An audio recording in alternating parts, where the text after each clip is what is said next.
प्रेम से बोले राधा रानी की जय, बोले कृष्ण भगवान की जय।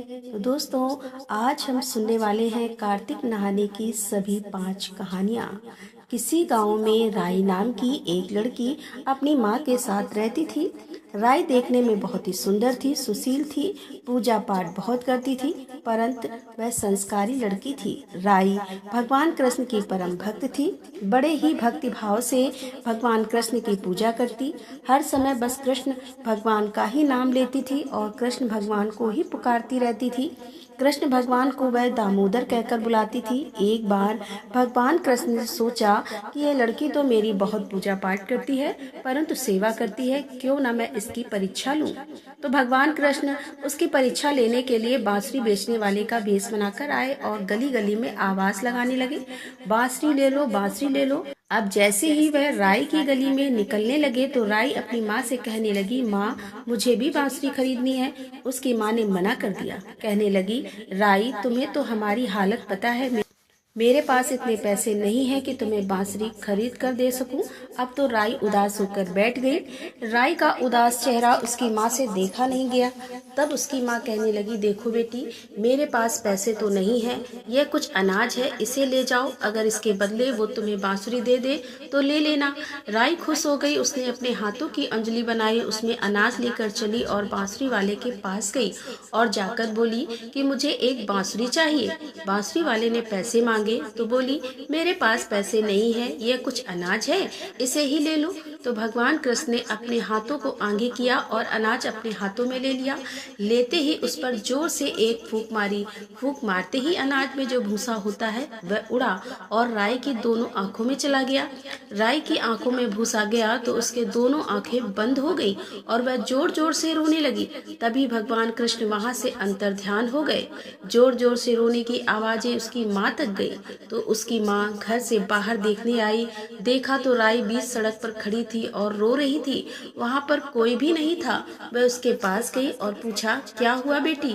तो राई ने सारी बातें बता दी कि जैसे बांसुरी वाले ने अनाज को हाथों में रखकर फूंक मारी और उसकी आंखों में भूसी चली गई। अब तो राई की दोनों आंखें खुल भी नहीं रही थी और वह राई जो रो रही थी उसकी माँ परेशान हो गई। अब क्या करूं, कैसे इसकी आंखों से भूसा निकालूं? तभी वहां पर भगवान कृष्ण एक वैद्य का रूप बनाकर आए और कहने लगे कि मैं वैद्य हूँ, अगर किसी को अपना इलाज कराना है तो मुझसे करा सकता है। राई की माँ भागी भागी वैद्य के पास गई और कहने लगी कि मेरी बेटी की आंखों में भूसी गिर गई है, आप निकाल दो, आपकी बड़ी कृपा होगी। यह सुनकर तो कृष्ण भगवान जो वेद का रूप बनाया हुआ था, राई की माँ के साथ उसके घर गए और कहने लगे, मैं तुम्हारी बेटी की आंखों से भूसी तो निकाल दूंगा, पर मेरी एक शर्त है। राई की माँ ने पूछा कि क्या शर्त है? आपकी तो कृष्ण भगवान जी कहने लगे कि तुम्हें अपनी बेटी का विवाह मेरे साथ करना होगा। अब तो राई की माँ परेशान हो गई। ये भला कैसी शर्त हुई? भूसी निकालने के बदले मुझे ब्याह करना होगा।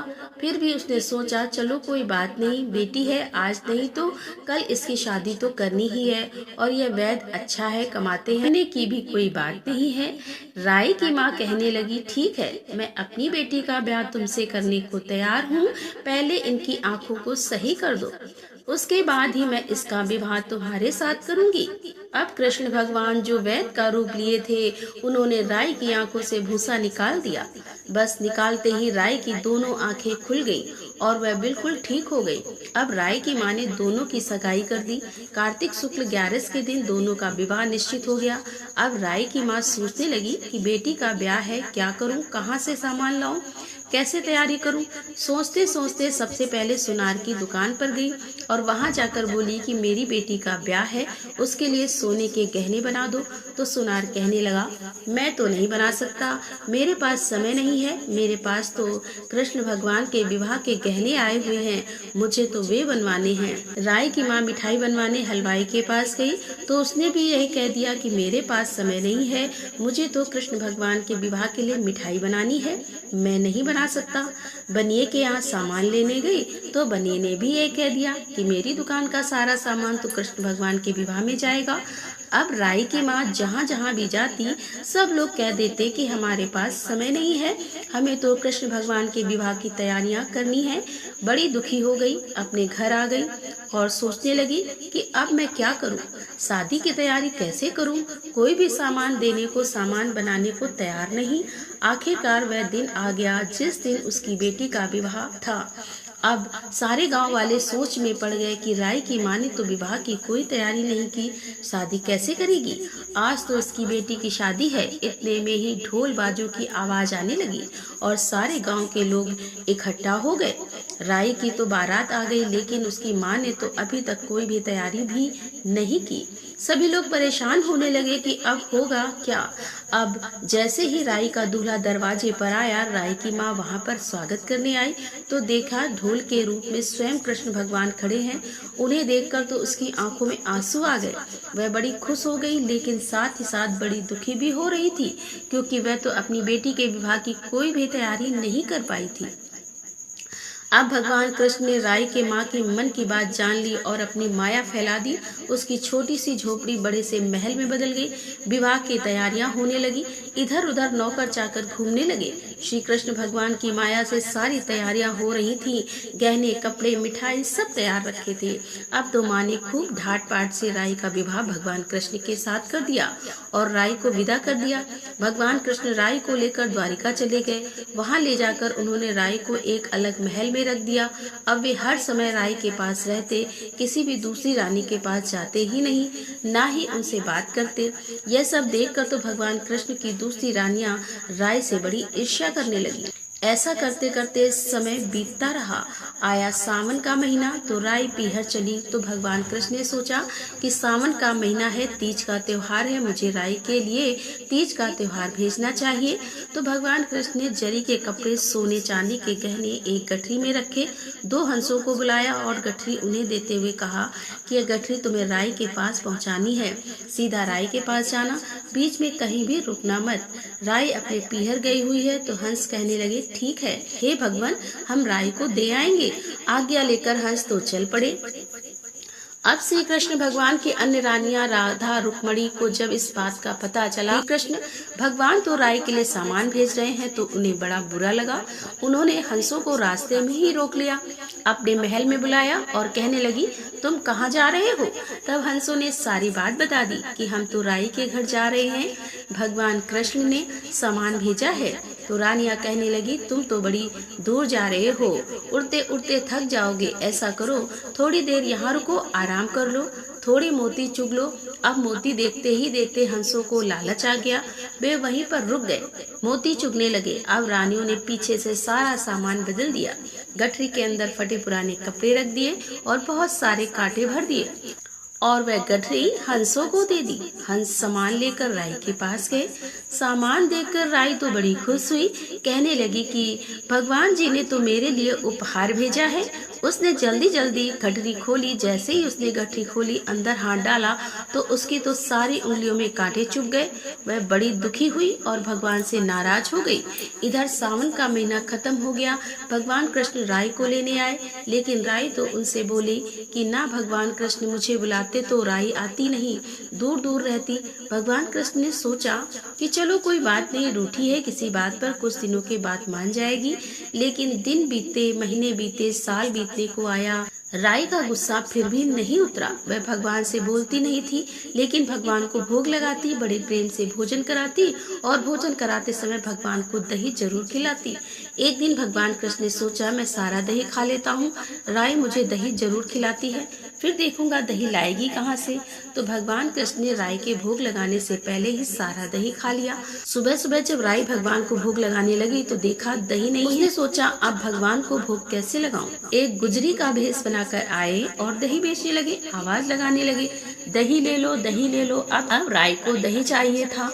वह झट के घर के बाहर गई और बोली कि मुझे दही चाहिए, यहाँ आ जाओ। अब भगवान तो इसी मौके की तलाश में थे, गुजरी के भेष में थे। राई से बोले, क्या बात है, बड़ी उदास दिखाई दे रही हो, तो राई कहने लगी कोई भी बात नहीं है, तुम मुझे दही दो और अपना काम करो। अब भगवान बोले नहीं, कोई बात तो जरूर है, तुम उदास हो, क्या तुम भगवान से नाराज हो? राई कुछ भी नहीं बोली, कहने लगी तुम्हें क्या मतलब, तुम अपना काम करो ना। अब भगवान बोले कि गुजरी के भेष में तो थे ही, बोले तुम मेरी सहेली बन जाओ, हम अपने मन की बात आपस में करेंगे, क्या पता मैं तुम्हारी कोई मदद ही कर सकूं। तुम मुझे अपनी बात बताओ, मैं तुम्हें अपनी बताऊंगी। अरे बताओ भी, मैं किसी से कुछ नहीं कहूंगी। तो राय ने गुजरी को सारी बात बता दी। सारी बातें सुनकर भगवान तो बड़े हैरान, सोचने लगे मैंने तो जरी के कपड़े भेजे थे, सोने चांदी के गहने भेजे थे, ये सब कैसे हो गया। अब भगवान अपने असली रूप में आ गए और पूछने लगे कि मैंने तो सोने के गहने भेजे थे, जरी के कपड़े भेजे थे, तुम्हारे लिए फटे पुराने कपड़े और कांटे नहीं भेजे थे। तो राई कहने लगी मुझे नहीं पता, मेरे साथ जो हुआ मैंने सब बता दिया। अब भगवान ने हंसों को बुलाया और पूछा कि क्या तुम रास्ते में कहीं रुके थे। तो हंस कहने लगे नहीं जी, हम तो कहीं भी नहीं रुके थे। फिर हंसों ने कहा हम जाते जाते राधा रुक्मणी जी के महल में रुके थे मोती चुगने के लिए, और इसके बाद हम कहीं नहीं रुके। तो भगवान कृष्ण ने अपनी रानियां बुलाई और कहने लगे कि आप सबने ऐसा क्यों किया, जो मैंने गहने कपड़े भेजे थे वह आपने बदल क्यों दिए। तो रानियां कहने लगी हम ऐसा ना करते तो क्या करते, जब से राई आई है ना आप हमसे बोलते हैं ना हमारे महल में आते हैं, इसीलिए हमें यह सब करना पड़ा। राई सावन में अपने पीहर चली गई तो भी आपको उसी की चिंता सता रही थी, आपने हमसे तो पूछा तक नहीं, आखिर हमसे ऐसी क्या गलती हो गई जो आपने हमें बिसरा दिया। तो भगवान बोले कि हमने आपको नहीं बिसरा, लेकिन जो हमें प्रेम से बुलाता है हमें वहाँ तो जाना ही पड़ता है, आप हमें प्रेम से बुलाते तो हम आपके पास भी आते। तो रानियां बोली हमें नहीं पता, हमें भी आपका साथ चाहिए, हमें भी आपको भोग लगाना है, आपकी सेवा करनी है। तो भगवान बोले ठीक है, मैं कार्तिक का महीना राई को दूंगा, 5 दिन राधा रुक्मणी को दूंगा, 11 दिन सत्यभामा जी को दूंगा। और इस तरह भगवान कृष्ण ने अपनी सभी रानियों को मना लिया। तभी से कहा जाता है कि कार्तिक के महीने में राधा दामोदर की कहानी सुननी चाहिए। जो भी ऐसा करता है उसे अपने पति का खूब मान सम्मान और प्रेम प्राप्त होता है। बोले राई दामोदर भगवान की जय। अब सुनते हैं पतवारी माता की कहानी। बहुत समय पहले की बात है, एक गांव में एक बुढ़िया माई रहती थी। बुढ़िया माई का बेटा तो बाहर कमाने गया था, घर पर बहू के साथ रहती थी।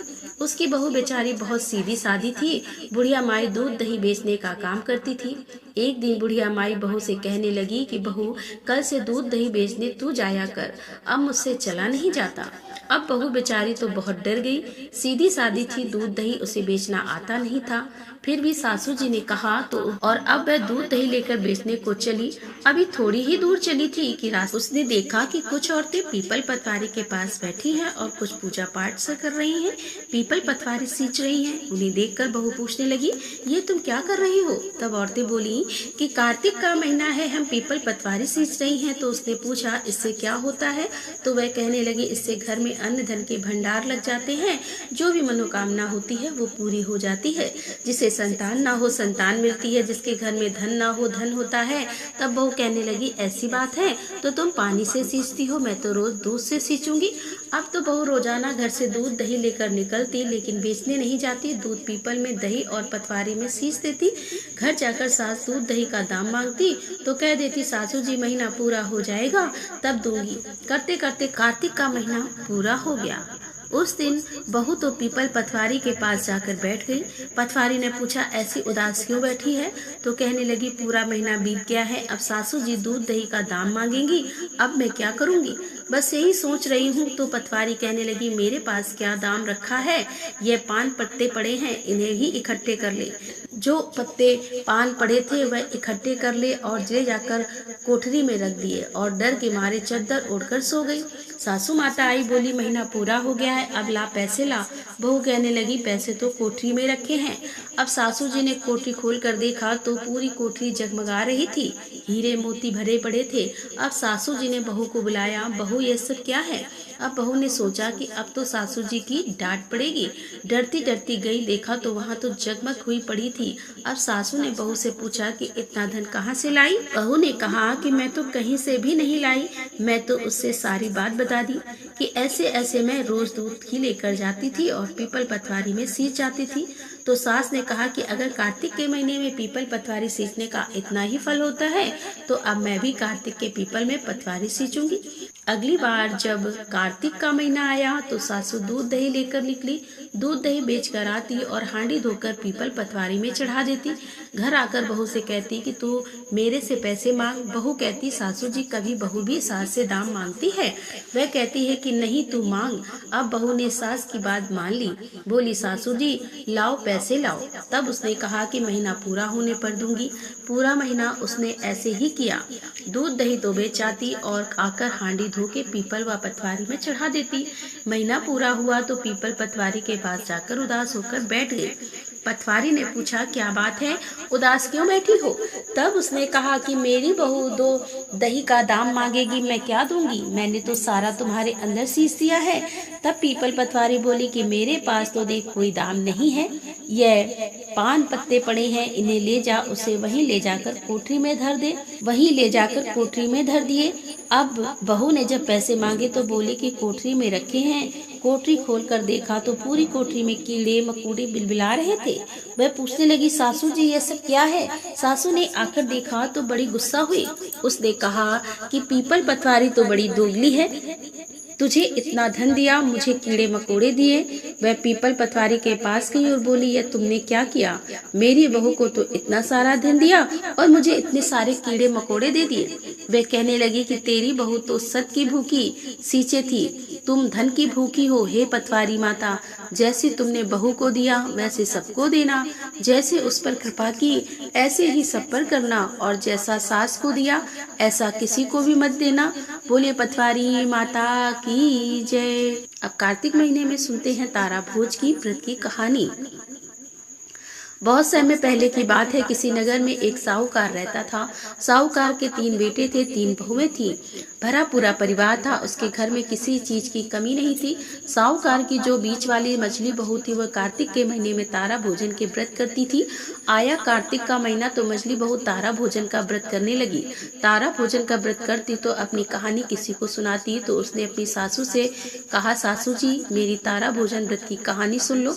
तो सासू जी कहने लगी ना तो मैं तेरी कहानी सुन सकती हूँ, मुझे तो अपनी पूजा पाठ करनी है, बहुत काम है, मंदिर भी जाना है। उसने अपनी जेठानी से कहा जेठानी आप मेरे तारा भोजन की व्रत की कहानी सुन लो। तो जेठानी ने मना कर दिया। कहने लगी भाई मुझे तो बहुत काम है, खाना बनाना है। तो वह वहाँ से देवरानी के पास गई। उसने भी देवरानी से कहा कि मेरी कहानी सुन लो। तो देवरानी भी बहाना बनाकर टाल दिया और कहानी नहीं सुनी। अब वह अपनी ननद के पास गई और ननद से बोली कि ननद जी आप मेरी तारा भोजन व्रत की कहानी सुन लो। तो ननद ने भी मना कर दिया कि ना मैं तेरी कहानी कहाँ से सुन लूं, मेरे तो ससुराल से बुलावा आ गया है, मुझे तो जाने की तैयारी करनी है। अब बहू बेचारी बड़े परेशान हुई। तब अपने व्रत की कहानी नहीं कहेगी, उसका तो व्रत अधूरा रह जाएगा। वह भोजन भी नहीं कर सकती, अपने व्रत का पारण भी नहीं कर सकती। तो वह अपने पति के पास गई और जाकर बोली कि आप मेरे तारा भोजन व्रत की कहानी सुन लो। लेकिन उसके पति ने भी मना कर दिया और कहने लगा ना भाई मुझे तो बहुत काम है, मुझे अपना सारी दुकान देखनी है, सारा काम काज देखना है। मैं तेरी कथा कहानी सुनने बैठ गया तो मेरे काम कौन करेगा। अब तो वह बहुत ही निराश हुई और अपने घर से निकली। उसने सोचा कि देखूं बाहर कोई मिल जाए मेरी कहानी सुनने वाला। तो वह चलती गई और तालाब पर पहुंच गई। वहां जाकर देखा तो पड़ोसन पानी भर रही थी। तो उसने पड़ोसन से कहा कि तुम मेरी तारा भोजन की कहानी सुन लोगी। तो क्या पड़ोसन कहने लगी कि तारा भोजन की कहानी सुनने से क्या होता है। तो वह बोली कि तारा भोजन व्रत की कहानी सुनने से भगवान की कृपा से सभी मनोकामनाएं पूरी हो जाती हैं, सारी सुख सुविधाएं मिलती हैं। भगवान की भक्ति मिलती है तो पड़ोसन तैयार हो गई। ठीक है, तू अपने तारा भोजन व्रत की कहानी मुझे सुना दे। बहू ने कहानी सुना दी तो कहने लगी कि आज तो तुमने सुन ली, कल को मेरी कहानी कौन सुनेगा। तो पड़ोसन कहने लगी, मैं तो रोज इसी समय यहाँ पर पानी भरने आती हूँ, तुम कल भी आ जाना, कल भी मुझे कहानी कह देना, सुना देना। अब बहू ने उसकी बात मान ली। अब अगले दिन से रोजाना तालाब पर जाती, पड़ोसन को कहानी सुनाकर घर आ जाती। करते करते पूरा कार्तिक का महीना बीत गया। जब कार्तिक का महीना समाप्त होने को आया तो कार्तिक पूर्णिमा पर उसने अपने व्रत का उद्यापन किया। उसने अपना व्रत पूरी श्रद्धा से किया था तो स्वर्ग से उसके लिए विमान आया। अब बहू विमान में बैठकर स्वर्ग को जाने लगी तो सासू माता भागी भागी आई और बोली कि बहू मुझे भी अपने साथ ले चलो। तब बहू ने मना कर दिया, माँ जी आपको अपने साथ कैसे ले जाऊं, आपको तो बहुत काम है, पूजा पाठ करनी है, मंदिर जाना है, नाना मैं आपको अपने साथ नहीं ले जा सकती। अब जेठानी भी दौड़ी दौड़ी आई और बोली कि मुझे ले चलो। तो बहू ने मना कर दिया कि आप कैसे चलोगी, आपको कैसे ले जाऊं, आपको तो खाना बनाना है। देवरानी आई तो बहू ने उसको भी मना कर दिया। ननद रानी वो कहने लगी कि आपको तो अपने ससुराल नहीं जाना, आपको कैसे ले जाऊं, मैं आपको नहीं ले जा सकती। अब उसके पति देव आए और बोले कि मुझे तो ले चलो अपने साथ। तो बोली कि नहीं, आपको तो अपनी दुकानदारी देखनी है, सारा कामकाज देखना है, आप मेरे साथ चलोगे तो दुकानदारी कौन देखेगा, ना मैं आपको नहीं ले जा सकती। अब पड़ोसन अपने दरवाजे पर खड़ी देख रही थी तो बहू पड़ोसन से कहने लगी कि तुम मेरे साथ चलो, तुमने पूरे महीने मेरी कहानी सुनी है, मेरा व्रत तुम्हारी वजह से ही पूर्ण हुआ है और तुम मेरे साथ चलो। अब पड़ोसन उसके साथ विमान में बैठ गई। विमान चल दिया। रास्ते में बहू को अपने ऊपर घमंड हो गया और वह सोचने लगी कि मैंने कार्तिक के पूरे महीने का व्रत किया तथा मैंने कथा कहानी कही, इसी कारण मुझे स्वर्ग का वास मिल रहा है। पड़ोसन ने तो कुछ भी नहीं किया, ये तो मेरे ही कारण, मेरे ही पुण्य के कारण स्वर्ग को जा रही है। उसे अभिमान हो गया तो मैं बहुत महान हूँ, मैंने तो बहुत बड़ा काम कर दिया। अभी बहू ये सारी बातें अपने मन में सोच ही रही थी कि भगवान ने उसे विमान से नीचे उतार दिया। तब वह पूछने लगी कि भगवान जी आपने मुझे विमान से नीचे क्यों उतार दिया।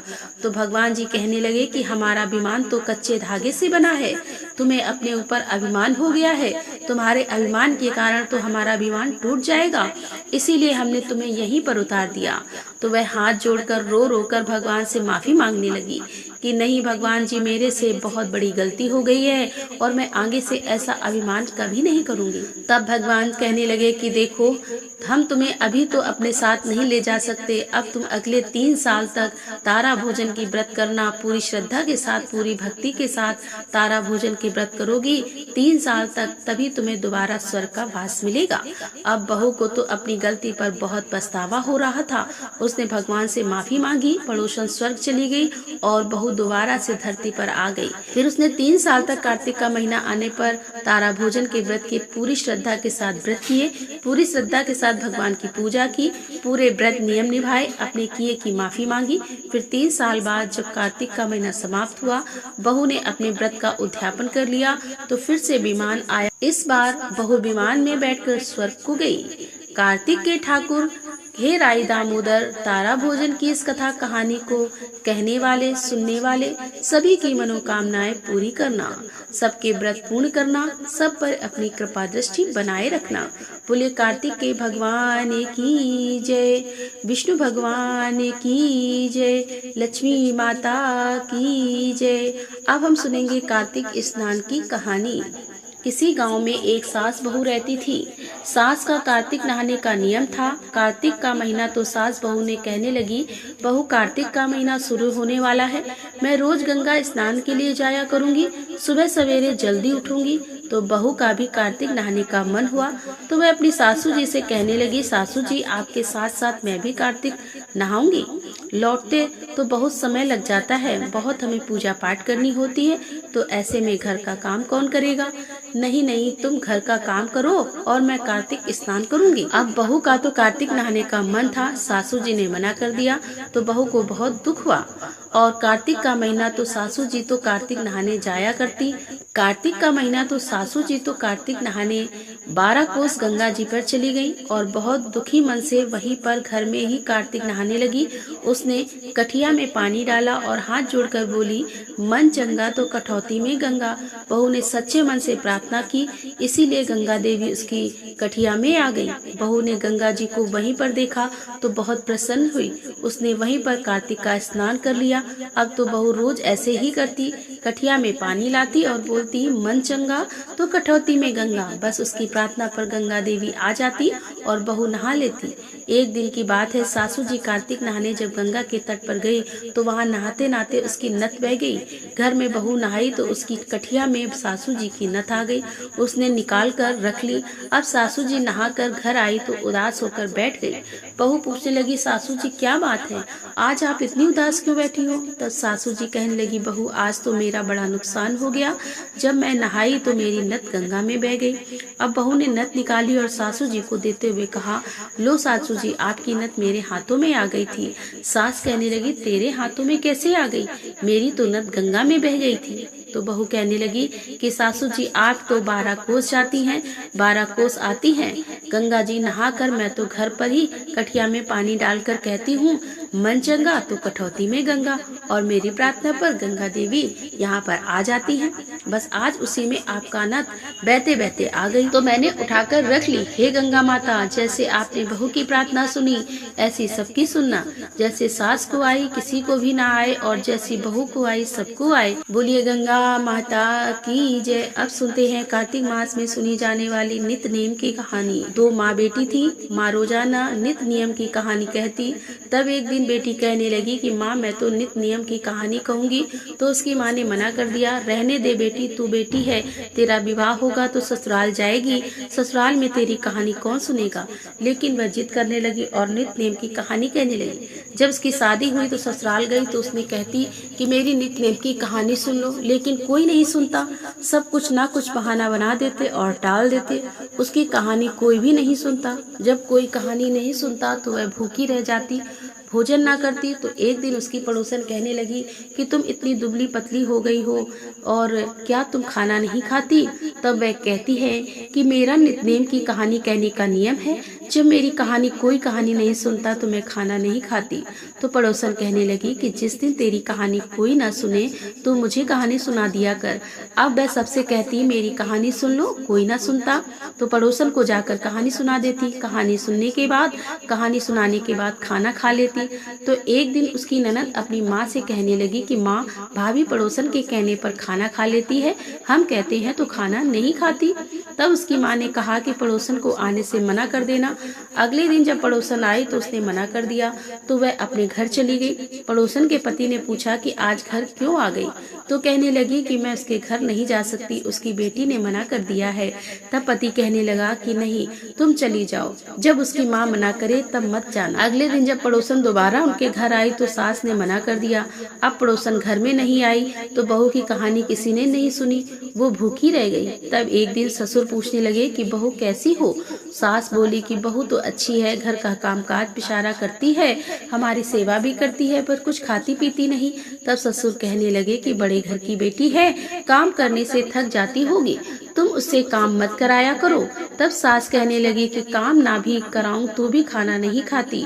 वह बहुत दिन तक भूखी रही तो धर्मराज का आसन डोलने लगा। धर्मराज ने पूछा कि नगरी में ऐसा कौन है जो भोजन नहीं करता है, उसे बुलाओ। स्वर्ग से विमान आया। विमान देखकर सास कहने लगी कि मैं भी चलूंगी। तो बहू बोली, तो बहू कहने लगी कि नहीं माताजी, आपको तो बहुत काम है, मेरी कहानी सुनने का भी समय आपको नहीं है, आप मेरे साथ कैसे चलोगी? तो जेठानी बोली कि मुझे ले लो। तो बोली कि नहीं, आप कैसे चलोगी, आपको तो खाना बनाना है। ननद कहने लगी तो उससे बोली कि तुम कैसे चलोगी, तुम्हें तो गुड्डे गुड़िया से खेलना है। अब पड़ोसन बोली कि मुझे अपने साथ ले चलो। पड़ोसन से कहने लगी कि हाँ, तुम मेरे साथ चलो, तुम्ही ने मेरी रोज कहानी सुनी है।